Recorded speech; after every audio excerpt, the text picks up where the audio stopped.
One person is now dead after a bus hijacking in Los Angeles. Authorities say it all started after the suspect pulled out a gun during a dispute inside a city bus. Then the driver took off with a gun to his head, prompting an hour-long police chase. Officers finally stopped that bus with metal spikes, which flattened those bus tires. And then the alleged hijacker, who's now in custody, was apprehended after a SWAT team deployed flashbangs during a pretty intense standoff there. NBC News correspondent Steve Patterson joins us now with the latest.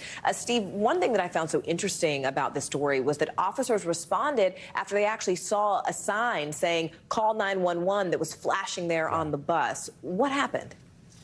You know, police gave a news conference about maybe an hour and a half ago or so on this, Morgan, and part of it, obviously, getting information to the media and the public. That's why we know about the spike strips and the flashbangs and the slow speed chase. But the other part of it, praising this bus operator because he has to quickly remember his emergency training. And remember, if you're looking at any part of this chase while the bus is moving, that means this bus driver literally has a gun to his head. But during this, after the assault on the bus, he hits a panic button. That button displays that message that you just listed, emergency, call 911, and that is what essentially sends police on this chase. It's why they're able to track the bus. It's why they're able to tail the bus. It's why they're able to essentially deploy these spike strips, which stop the bus, the flashbangs deployed, police making entry, the suspect captured. Morgan? I mean, you talk about heroics on the part of that driver, but even despite all that, we know that there was one passenger who was killed. What do we know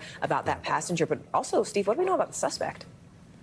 Yeah, no names, no ages on the suspect, on the victims so far, even the driver as well. What we do know, obviously, this happened before about 1 a.m. The suspect making entry to the bus, assaulting that passenger. We're hearing that passenger was shot multiple times. Police on scene tried to employ CPR, but unfortunately died later on at the hospital. We know, though, that the driver, who, again, deployed those heroics, was eventually made his way off the bus. He's okay.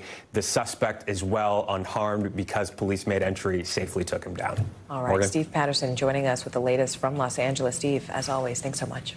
Thanks for watching. Stay updated about breaking news and top stories on the NBC News app or follow us on social media.